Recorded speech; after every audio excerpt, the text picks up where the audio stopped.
we have grown up in a culture that has told us not to trust ourselves. Right. Look a certain way, talk a certain way, be a certain way, have a certain car, have a certain family, get married at a certain age, do this, not that, and so we don't have necessarily inherently this space where we say, do we actually believe what we say about ourselves? Yeah. Or are we just saying something that somebody else told us and we're parroting it back to them? Yeah. And I think that question mark about, do we trust ourselves or not, right? Answer the question. Do you trust yourself? Great. Well, then if you trust yourself, are you showing up authentically in the world that you're influencing? Are you showing up authentically? Hi, I'm Cheryl Medeiros. And I'm Colleen Hungerford. And this is We're Doing This Right? Podcast for the whole woman, mind, body, soul, and business. It's humor infused, as real as it gets, inspiring, and you'll walk away with real usable tools for life and business. If you love what you're hearing, please share with a friend, subscribe so you'll never miss an episode, and rate and review whenever you listen. So find your earbuds, lace up your walking shoes, or cozy up with a beverage of your choice. It's time to dig in. Hi, everybody who's doing it right and kind of right and maybe a little bit wrong. In all the ways. Yeah. What are you doing today, Colleen? Man, I mean, do you want the nice answer or do you want the real answer? I don't care. Only real. Yeah. Whatever you're feeling. I'm feeling a lot. Work is really stressful right now. My son is really sick. I was with him in the ER last night, and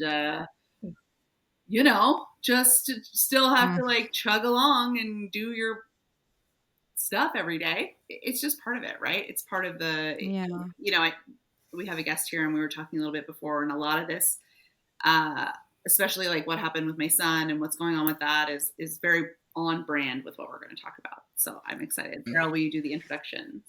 Sure will. So we have Megan with us here today. Megan, what's your last name? I'm just realizing. Megan Scott. What is it?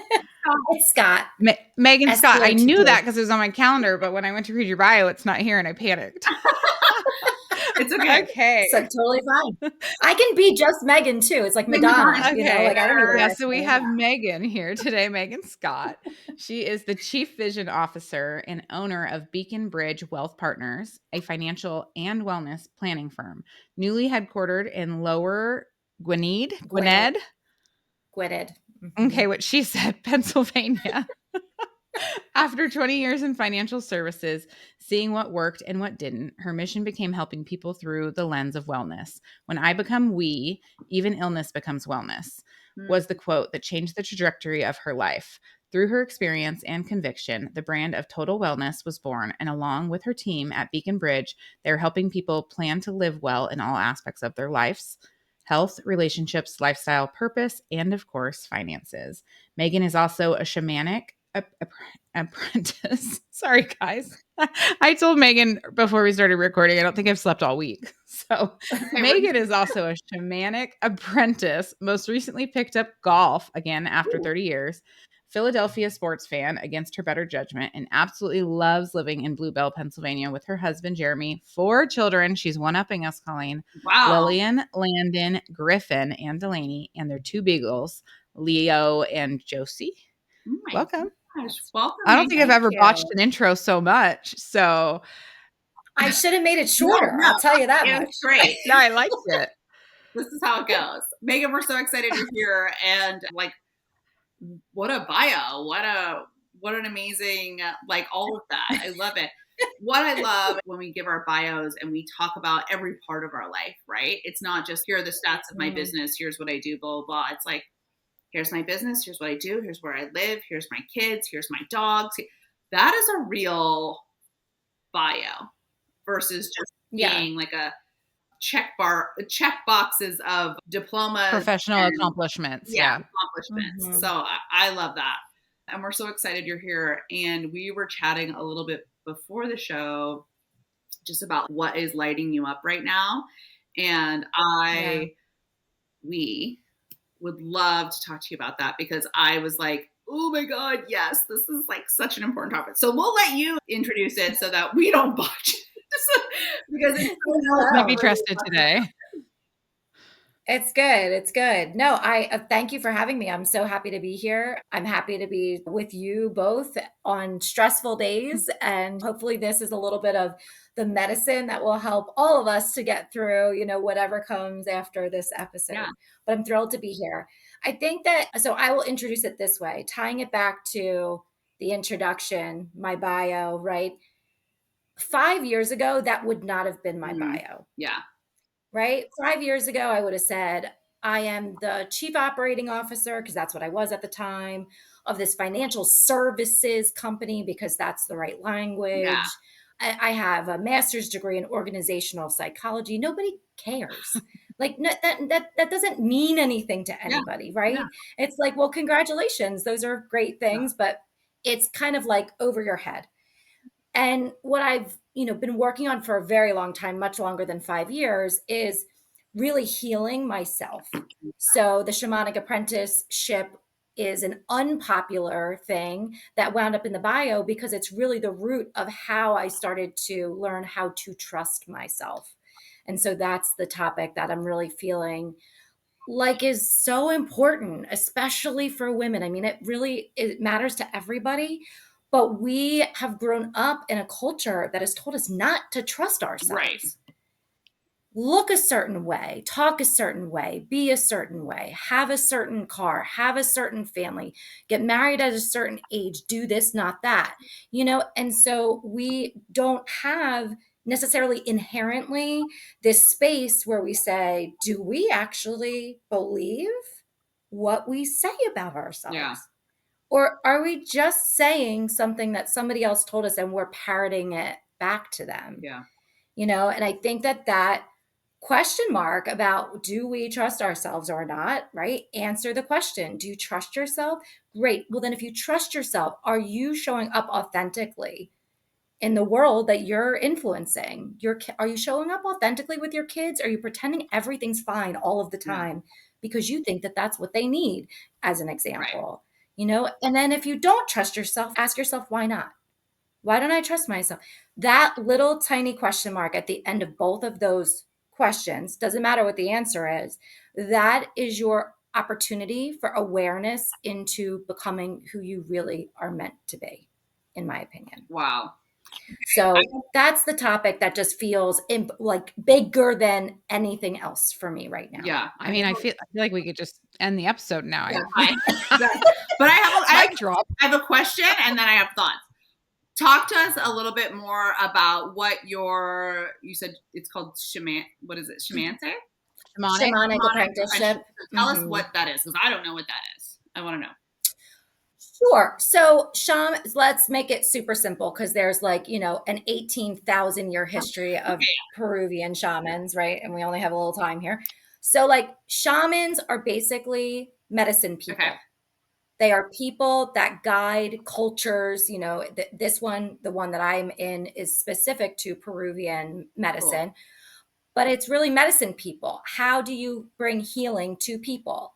And so, how I got onto this wellness path is I woke up one day 12 years ago and I had vertigo. Mhm. I had vertigo with my eyes shut. I had vertigo with my eyes open. It didn't matter. I couldn't do anything to stop it. And it just so happened that one of my really good friends called me and I was barely able to answer the phone. And I said, Shara, I gotta go. Think I have to go to the hospital. And she said, what is the matter? And I said, I have vertigo so bad. I'm like so sick. And she's like, I will come and get you. And she came and got me, and we didn't go to urgent care. We went to an acupuncturist and he fixed it inside of a minute. Wow. Like, it was, hey, your energetic balance is off. Let me read your pulses. Let me put a few needles in. And it was boom, done. Wow. And it changed my life, right? Like, I had never been to acupuncture ever in my whole life. I knew nothing about it, all this. And that is what I like to use, that kind of example, if you will, to say, I needed to know what his healing methodology was because he literally healed me inside of a minute with 5 needles. And he is a part of this shamanic medicine culture. Right. Obviously, he provides medicine through acupuncture, but acupuncture is just the tool, right? But the methodology is so that's the apprenticeship that I'm in. Thank you. Fascinating. I'm thinking like if you had gone to urgent care, it would have been such a different treatment plan. And it takes like months and years for this, like, so interesting. Vertigo isn't like, I mean, I'm not a doctor. I don't know. But from what I understand, there's not really like a cure in traditional medicine for vertigo. Correct. Sometimes it's always an ear issue, right? So it's always an inner ear balance issue. You have crystals in your ear. Sometimes your crystals are a little off or whatever. Yeah, but there's no cure, right? Talk about urgent care. Go to urgent care. They give you what they give you when you get nauseous on boats. Yeah. That's the medicine they give you. And then they send you home and they say, just go home and sleep it off. And it's like, no. Do you understand how ill I am? Right. Like I honestly, if I lived with that, I would off myself. Like there's no question about it, because there's no control over it. There's no stillness. There's no escape. It's constant movement. Oh my God. Right? That would make you literally insane.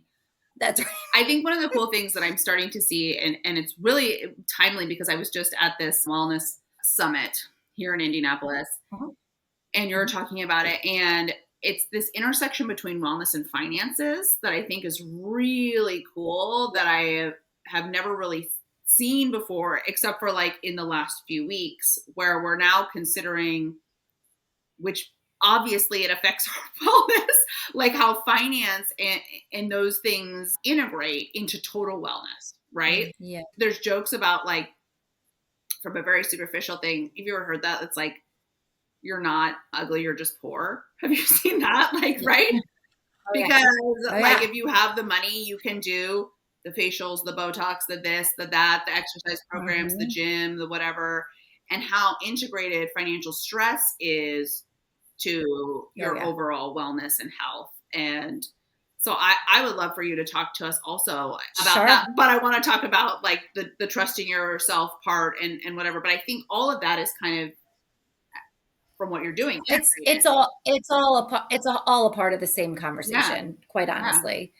You know, in the bio, not to rehash bios, but in the bio, it does say a financial and wellness company, because financial wellness is it's like, it's a part of the cancel culture, quite honestly. It's like, so like you heard it everywhere, like financial wellness, like what is it? What does it even mean? And it's like, well, everybody's coming at it a little bit differently. Everybody's trying to tap into the $10 trillion wellness industry. And so financial services is no different. I stand on ceremony that my company is doing it a little bit differently, right? We are actually walking the walk, talking the talk, instead of just, saying financial wellness and what the hell does that even mean? So the intersection of those two things are this. Wellness is about how well you are living your life. What is on a scale of 1 to 10, you might be a 2 some days and you're an 11 some other days. That wellness score is impacted by lots of things. Money is one of them. And money is only one of them because that's the economic setup that we have in this culture, right? It wasn't always that way. I mean, sometimes it was barter. So you had the bigger cow, like you were richer, right? Money is just the tool. But because we put such an emphasis on money, how much of it do you have? How much of it do you have saved? How expensive is your car? How expensive is your home? What label are you wearing? How, like, it just touches it all. We have this really strange that when we grow up, not only do we have what we believe are our values and what we are worth and all of these other words that have to do associated with money, we also bring forward whatever story we were told about it from our parents and grandparents and whoever we were exposed to. So the money story that you tell yourself is like, I'm not worth that. I can't afford that. I can't spend that. There's all, and it's like, it's chatter. It's just constant chatter in the background. And that is negatively, sometimes positively, but mostly negatively impacting your ability to be well.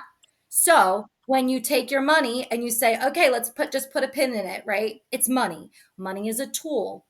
and you say, what are the other tools that or levers I can push and pull to impact my well-being? Beacon Bridge's model is it's your health. So how healthy you are, and what does your health care look like, Yeah. right? What does your self-care look like? Your relationships, how great are your relationships? That absolutely impacts your well-being. Sure. Your lifestyle, what do you choose to do? Are you taking care of yourself? Not, do you live in chaos or do you live in sanctuary? I mean, these things are real. Yeah. And then purpose. What is all of this for? Why am I killing myself earning money at a job that I kind of sometimes hate and sometimes love, but it's not like a love all the time, but I'm doing this to get money for what? Yeah. And sometimes we don't get to the for what question. Yeah. So the financial wellness piece is, am I really paying attention to my well-being while I'm creating a plan for my finances to use this tool in the most efficient and effective way possible? Yeah. And I think too, with that, like when we talk about trusting yourselves, if you're under financial stress or financial strain, you can't necessarily, you might want to make decisions or trust yourself in a certain way, but it's affected by, if the example is we're at the ER last night with my son, and I've put myself in a good financial position right now. I haven't always been in that situation. And I wasn't thinking about how much these bills are going to cost us when we leave. Right. But, Yep. somebody said to me afterwards, like, oh, it's really good you didn't get a CT scan at the ER because that's much more expensive than if you just have his pediatrician order it. And I'm lucky enough, and I put myself in the position where that wasn't something that I was thinking about in the moment, and that affects his health and our health and our overall health. But I do think that is something in previous times of my life that I wouldn't have been able to trust my You gut. would have had that stress added. I maybe wouldn't have taken him, and I would have waited, right? Because Yep. my gut was saying this isn't a virus, right? We went to his pediatrician. They're like, oh, it's just a virus. My gut was saying this isn't a virus. So 2 days later, I took him to urgent care. It's not a virus. He has some sort of infection. And I didn't have to think about that as far as cost. And I think there are, you know what I mean? Like I was able to trust my gut completely because there wasn't these other things holding me back from that. And I think that's an interesting perspective when we talk about trusting yourself or talking about, and to even that point, I'm very confident in who I am and in my decisions. And I knew something was wrong, but I was hesitant to bring him and look crazy. Oh, you just touched on a word. And I had another mom who texted me. She said, trust your gut. And this is, we've had guests. We just talked about this, Cheryl, on our episode 2 weeks ago about getting free quotes and getting opinions about healthcare and things like that. But this other mom who has more of a medical background, she said, trust your gut. Doesn't matter what the doctor said. Go for it. And that little push was the push for me to just be like, okay, we're just going to take it. But that craziness there, that perception, that other people's perception of me or that other was a thing that holds me back. And I traditionally don't think of myself as not confident or not trusting myself or whatever, but there was that.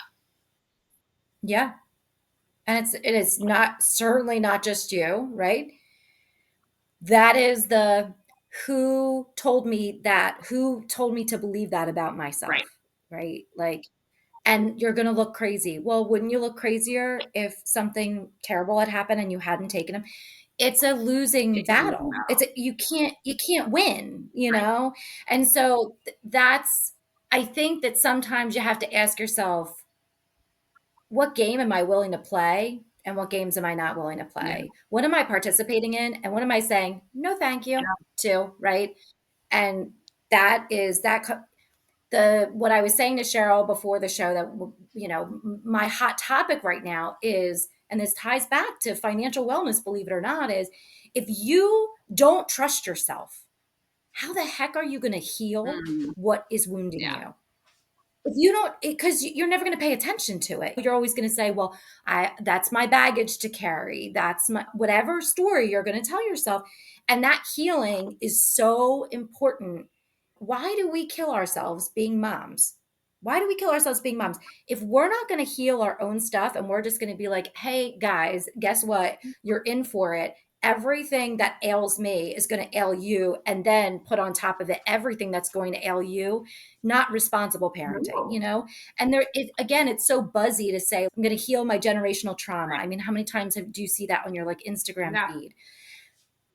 But the question, the real thing of it is, what do you want? How do you want to show up in this world? And are you really asking yourself, what is this for? Why am I doing these things? Or are you on autopilot? And that awareness is the key difference between I'm just going to keep doing what I've been doing, or no, I'm going to take a pause and I'm going to ask myself, is that really what I want to do? Yeah. Is that really true to Yeah. me? And it impacts your money and it impacts your relationships and it, on and on and on and on and on. I just keep thinking about when I finally made the jump to leave my career that I had been in for 12 years, that I was so handcuffed to, financially handcuffed to. I had golden handcuffs, which means like I had a pension, I had a matched 401k, I had very strong health benefits. Those things were very important to me and my family. And I was killing myself for it. I was unwell and so stressed and never had energy, and I wasn't showing up for my family in the way I wanted to. It wasn't showing up for me in the way I wanted to, and I wasn't happy. Every day I was not happy. Yeah. Yeah. And I was just like, I'm going to do this until I retire. And then no, the fuck you are. Like, just stop. Like, Yeah. you'll figure something else out. And I had to Yeah. trust myself. And I remember one of the last conversations I had with my manager, she's like, are you going to get this done? I said, you know what? 100% of the time I'll bet on me. She was talking to me about whatever the annual incentive trip it was that I needed to earn. And I'm like, I was talking about something different. I'm like, I'm going to bet Yeah. on me. I'm 1 foot out the door right now. Yeah. Bye. I know that I Yeah. can replace this income, which I did in the first year. So bye. Yep. Yep. And I mean, it's sometimes it's easy to sit in a place of privilege Sure. and be able to say that, right? Like you just mentioned it. I was in a privileged position. I didn't have to think about how much it was going to cost Right. me for my son to get the healthcare that he needed. So that's easy, but I think that we also have to show up in the best way possible and bring other women into that with us to say like, we understand how important that is for the quality of our lives. You deserve the same thing. How can we support you in that? Right. Mm-hmm. Because if we're not doing it together and we're just, every man for himself, then we're sort of a part of the bigger Right. problem, which is how we got Right. here. Right. Right. Power over. Yeah. And there Yeah. is such a systemic feeling or ingrained opinion about women, right? Where Yeah. you're not supposed to be crazy, don't be too emotional, don't make, like you're supposed to look a certain way, you're supposed to do a certain thing, you're supposed to be a certain type of mom, you're supposed to have a certain type of job. And I think Yep. those, to exactly what you're saying, those are so prevalent and so forcefully ingrained that Yes. it takes a lot of strength and it takes a lot of trust in yourself to be like, to make the move that Cheryl made, or to make the moves that I've made, or to be the Yep. one, right? You mentioned like generational trauma, but it's like, it takes a bit for there to be the one person who is the game changer in that. I did a Yeah. lot of following exactly what you're talking about, got the college degree, got the master's degree, got married, bought the house, had the kids, did these like, because my mom never did those things and couldn't do those things. And so this was what I was supposed to do. Mhm. And Mhm. there was lots of things that I was told, you have to get a college education because if you don't, it's bad, because she didn't get one, right? And that was a struggle for her. And you have to, Mhm. she said something really interesting to me. She said, always have a trade. If you have a trade, Oh. you can always make money. From her viewpoint, she didn't have a trade. But then that put me into a career where I was going to cap really early on my earnings. So it didn't put me in a really great financial position. And then I went to college and now I have a lot of student loan debt, right? Like all these things that I was doing, like because they were the right things to do. And I didn't really think about, is this what I want to do? Some of it, yes. But Yep. was it what I want to do, or was it what I just wanted to do because somebody else hadn't done it, or I was told that this is what gives you value? Yeah. 1,000%. I don't know if either one of you have read Glennon Doyle's book, I Untamed. haven't. Oh, good God. Do yourself a favor. Just lock yourself in a room and tell everybody you're not in the house for like an hour a week and just you'll get through the book in like 4 hours. But there's a part in the book, she makes all these excellent points, right? It's one of the books that like started to crack me open a little bit, like get to the root of what is really happening for me. And there's a section, it's under her chapter called Decals. And the words are, everybody owes it to herself, to her people, to the world to examine what she's been taught to believe, especially if she's going to choose beliefs that condemn others. She has to ask herself questions like, who benefits from me believing this? And it's like, like, oh my God, like who's making money off of my decision? You know, like and when you start to look at things through that lens, you're like, I was sold a bill of goods. I was told things that doesn't serve me to believe that about myself. Yeah. And the way you say You know? it cracked you open, I'm relating so much to that statement because I believed that I was doing the right thing by being in that miserable career. I truly believed that. And who benefited from that? My company benefited. And they do have a Kool-Aid mantra that they would tell us about how great it is to retire here, and because it's so expensive to replace me and my relationships that I had formed in my area. Who benefited from it? But yes, like the cracked open, like the starting to see through the cracks of, wait a minute, this little bubble that I've been presented with is not all that's here. There's stuff on the other side. There's other things. It's just, exactly. Yeah. It's that moment. I'm not gonna remember what the name of the movie is because movies aren't my thing, but it's that Jim Carrey movie where he's like in a pretend world. Truman Show. They Truman Show. Yeah, the Truman Show. That's it. And it's like when he starts to see that behind the elevator doors is like the set, and he's like, "What? Like, wait a second! I just saw that person." Like those little tiny, nods or signs, like, oh, I was just going through the motions, but now I have this question in my mind, I really need to be paying attention. And when he paid attention, he found out that his entire life was a show, and that to me is like the most powerful. Just think about it. You don't even have to do anything. Just think about it.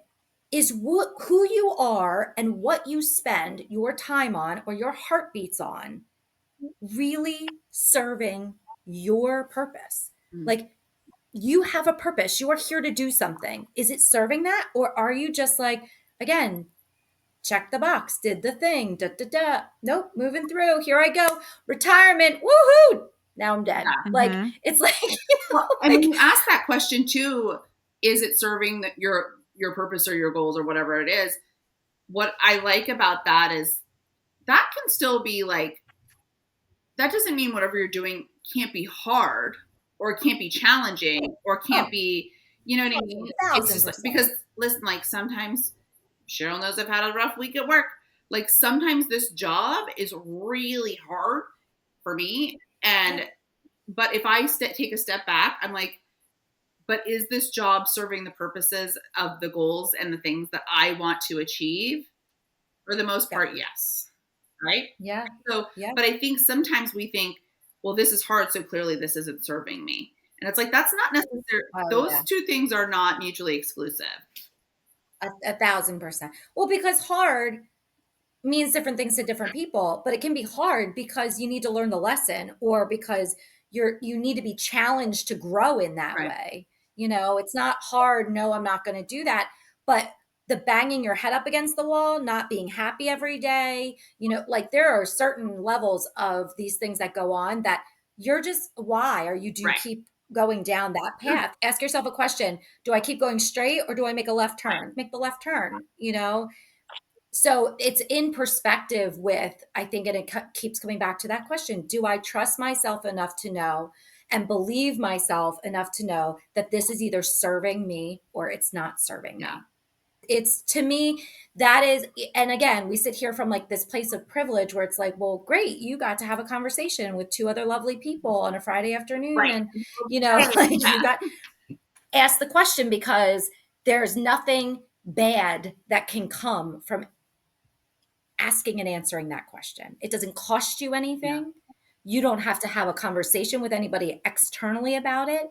But I think just planting that seed, something will, as the seasons pass, something will grow where that seed is planted. And I think that's the medicine that I'm really hoping to bring to the world. So awesome. I keep, like, there's so many things that I can think about as far as relating to what you're talking about. We moved from Los Angeles to Indianapolis 3 years ago. And one of the things that was holding my husband back was this idea of, well, if we move, does that mean we have failed? And I was like, I was like, by whose standards? Like, but there was this idea or this concept, or, something other people were saying, of perception of this being success. And we've talked about this before, Cheryl, like what defines success. And Yeah. we kind of had to sit and think, like, well, whose idea is that? And do we trust ourselves enough to realize that that's not even a thing? Like, that's not even a thing we need to think about, because also, whose measuring stick are we measuring success on? And what does that look like? And I just think, like, when you ask yourself those questions, and Cheryl, if we think also about Despy Mays and, like, the question of, like, if you feel like you are worthy, what's her question? If you believe that you inherently matter, Mm-hmm. like you just matter by being you, like what would you do for yourself? Yeah. Same idea. What would you do if you believed in yourself? Yep. Believe that you're worth whatever it is that you desire. Yep.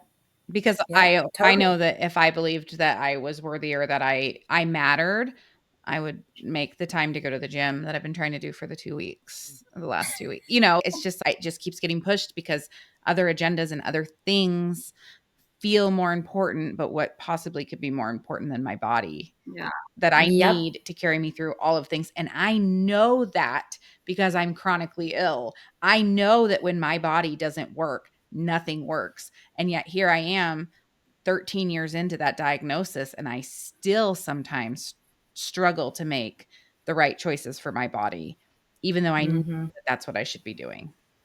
Yeah. Mm-hmm. I will bring up another resource for people, because you just completely spoke its gospel, if you will.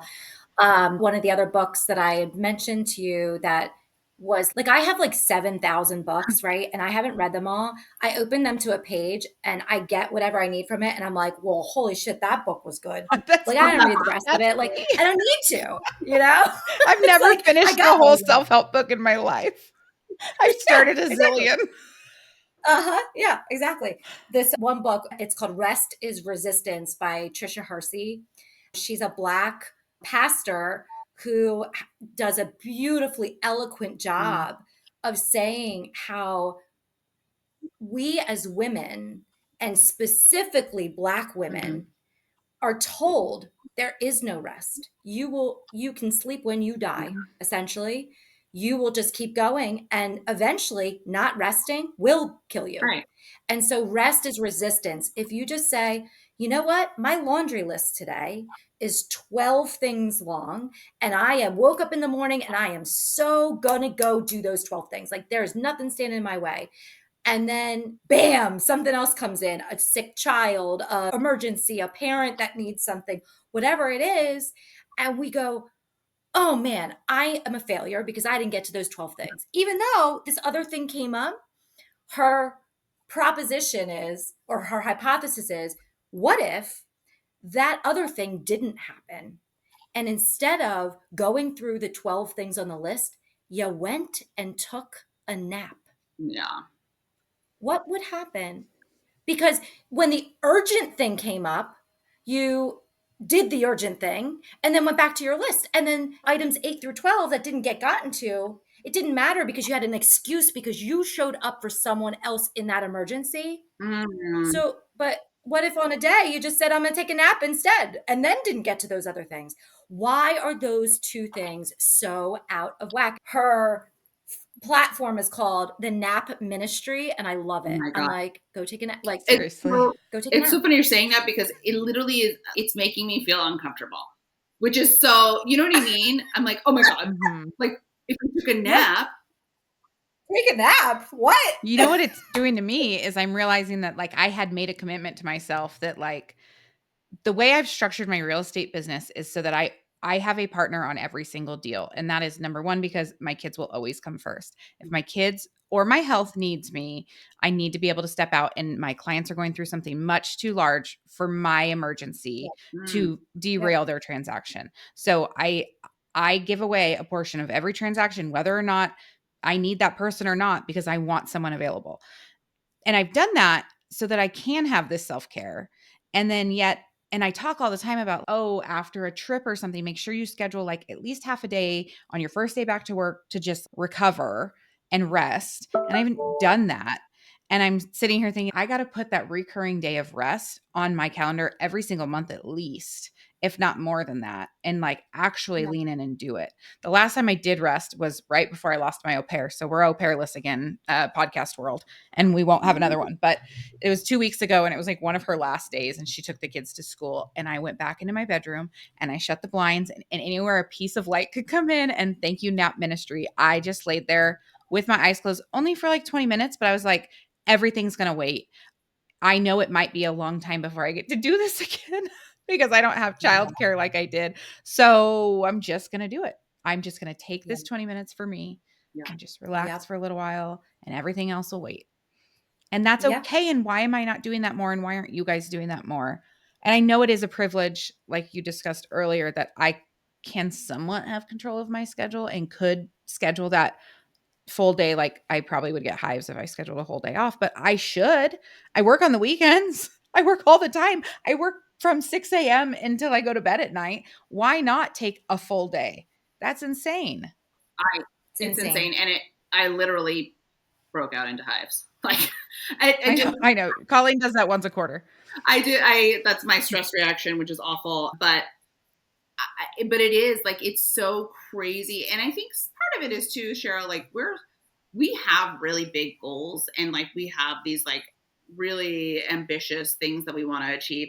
And when you're this kind of like more high achieving, more ambitious woman, mom, business owner, X, Y, and Z, like I literally just wrote down, Cheryl, like that you always have a person on your deal, because now I'm like, oh my God, that's so smart. I should be doing that too, because it's really hard for me to figure out, where do I rest? Where do I relax? And if I do that, like what doesn't get done? Or if I do that, is the whole world going to fall apart, right? Like take a whole day without looking at my phone. That sounds awful. Somebody was like, I'm going to shut my But phone if you off. had someone on every deal that was CC'd on all communication and was up to date with everything that you know about the transaction, then you could say, you know what, Jackson's sick. I'm going to lean in. I'm just mom today. If anything comes in, I trust you to handle it. And Yeah, then your clients know because you've introduced this person on the front end. I feel like literally every structure of every business, there should be two people on everything, because sure. we all are still people at our core, and we need to live.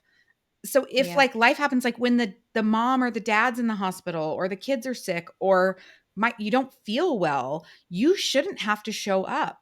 So people who aren't business owners have a sick day. But even that, Yeah. like in my previous business where I was in commercial insurance, I had an underwriter. I had one underwriter that worked my deals. But when that one underwriter was out, my life was really affected as the agent, and my client's life was then affected. And that was really inconvenient. And I kept saying, why aren't we teaming these people? Why aren't they a team? Why isn't everybody part of a at least two-person team that knows all the communication or could very quickly come up to the level of communication? It's all there. I mean, we have the technology to do this. Why are we handcuffing ourselves to something when we could very easily, like, I don't mind splitting my commission to know that if I need to take a break, I can take a break, or if my kids need me, or, and what I do is very important to people. So I know that I can't affect their big deal. I can't botch their transaction on this $1 million home that they've dreamed of their whole lives because I need a day of self-care. That's why it feels, that's Colleen, that's why you have the hives, Yeah. is you're so invested in your clients' needs. But what about our own? Mhm. You know what you did, Cheryl? You created community, Yeah. I love that. right? Mm-hmm.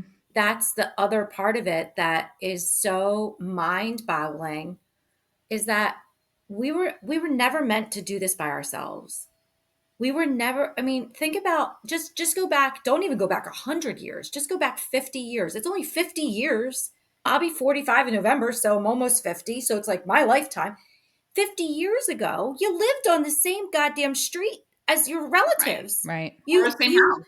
had, or the same house, or you had your neighborhood and there was a mom who was always available for all of the kids on the block, not just their Right. own, right? And we started to separate and started to say it's I versus they. It's all got to come on me. We're going to be individuals instead of this community. And when we did that and we started to be competitive, which drove the economy, yada yada yada, on, we isolated women and we told them figure it out. Figure it out. Dude. Right. Just figure it out. And look at us now. The school called me the other day and she's like, "I want to update your pickup list and your emergency contact list. I want to, like, you have 8 people on here." And I said, "Yes, Judy, because I work full time and sometimes I need help and I don't know who's going to be able to help me. So those are all the people I trust to pick up my children if I can't get there on time. So no, don't take any of the 8 people off. In fact, let's add 3 more." Yeah. And Yes. when I like ran into this most recent childcare issue, you talking about me creating community, I do it everywhere. I do it everywhere, just not even thinking about it. But I lost the childcare. I know that I cannot be at the school every day at 2:45 to pick up my children. I just simply cannot do it with my career. And that's okay with me because my kids get a lot of me in other times. Like I'm not going to feel bad about Yeah. working in the afternoons. I just won't. But I was like, isn't there just like a mom that's already doing this that wants to make a little bit of money to pick up my kids too? So I put it in we have a little town Facebook group and I just put Mhm. it out there. I was like, this is what I think would be best for my family. Would this be good for anybody else's family?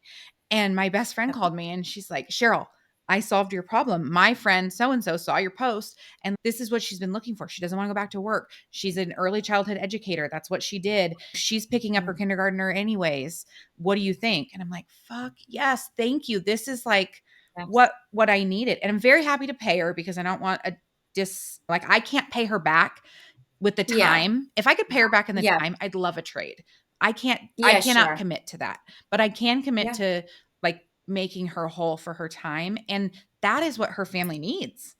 She Right. doesn't need Right. my time. She's home. She needs the money Exactly. because she's not The out money. working and she gets to make that Mhm. money and still be with her family and that's good for her and it's great for me and it's a win for Yeah. everybody and like I like we need a village and Yeah. we did an episode you Very have probably haven't heard that one but it's where's the village village. and We do that. I'm fucking serious, where is the village, and not feeling Yeah. bad about asking for help. Like I have a woman that's been asking me for months, can you just drop the kids off and go on a date? I love your kids, I want to hang out with your kids. She's a grandma, she misses this stage and I just have felt like I can't really do that. I can't really do that. Well, why not? She's been asking me. Yeah. So finally, now with no Right. childcare, I called her the other day and I said, "Look, you've been asking this for a long time and I now need more help than I have. I'm going to start calling you and asking you for help." And she's like, "Please do. Please." I'm Yeah. like, "Okay, great. Yeah. Thank you so Yeah. much." Like, Yeah. thank you. We just need it. We need it so bad. None of us were meant to do it Yeah. alone. And we're living in this house with just each other, trying Yeah. to do it all. Yep. Well, Exactly. Mhm. Megan, It's we like, probably could talk to you for a billion years, but we want to be also respectful of your time. Tell our listeners like where they can find you, how they can connect with you, and because And what does it yeah. look like when somebody works with you? yeah, Oh, sure. Yeah. Yes. You can find me on LinkedIn, Megan Scott, Beacon Bridge Wealth Partners. It's the greater Philadelphia area, so you don't have to say Lower Gwynedd. Thanks. um, com is my website. You can find me there, connect with me on whatever. Once you find me those two places, you'll find me every place else because it's all listed. what does it look like to work with us? It looks like you have a problem and we can help you to find a solution. If we don't have that solution, we will use our community to find you a solution. The problem doesn't necessarily have to be around money. It could be around something else. But what we know is money as the tool is going to help to facilitate that solution. Right. So our total wellness platform does not matter if you're talking about your health, your relationships, your lifestyle, your purpose, or your money. Come to us and we will help to put a plan together in place that will help you to live well. That's amazing. Okay. So we know where to find you. We know what you do. Any parting thoughts? Anything that we need to hear before you go that changed your life? I will offer a tool because so many of the people that are listeners, I'm sure of yours, are also moms or parents. There's this fantastic site. It's called Luminary Parenting. She's an astrologer who helps people to be better, more aware, more present parents based upon who they are and what their astrological chart says, in addition to their child's. And so they don't always, line up perfectly. So you might have a difficult situation with a child or whatever. But I would really, really encourage people to go look up that site. That has been one of the guiding pieces or tools or resources that I've used that's helped me tremendously. And you can be a part of her daily, she sends out a daily voice text that is just super helpful to help you understand what is happening collectively. It's not just happening to you, it's happening everywhere. How can you use that or leverage that to help, be easier on yourself? I need that. You're speaking to me. Okay. And then you had a very generous offer that you were willing to extend to our listeners. Will you tell us about it? Yes, absolutely. You can come to us with any issue. It doesn't matter. But 9 times out of 10, we can draw the line back to it's a financial issue, or I need help figuring out this financial piece, or I need to make this decision, but I don't understand the financial impact of that decision.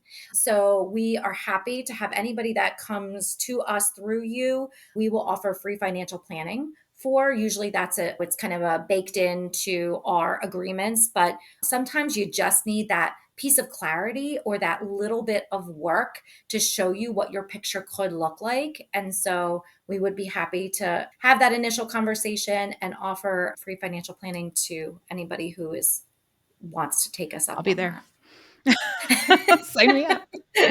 Yeah. Sometimes the planning is just the part that helps you to not stress so much, right? It's like, let's reduce the stress around the decisions, and that we find to be the most helpful for people. Yeah, I have very specific areas that I'm like, I don't know enough about this to make this decision, but I know there's an answer out there based on my values. Because also, let's be clear, specifically what I'm thinking about is this college planning for kids and the 529B. And I know that it's loosened up what it can be used for, but I don't want my kids to go to college if that is not going to fill their soul. I want them to chase entrepreneurship if that's it, or chase motherhood if that's it, or whatever it is they might want to do, but I still want to contribute to their future regardless of an education.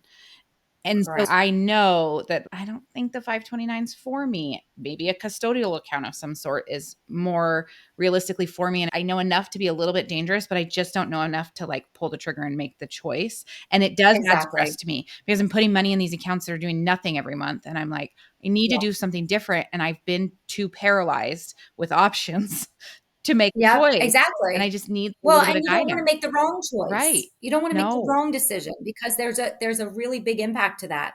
So yes, and that's absolutely. specific to my value. Yeah. I know for another family, they're like, yeah, 529B is what I want to do because my kids need to go to college. That I believe really passionately about that. And that's great for your family, but that's not great for my family. That's right. Individual goals is what we work with every single day.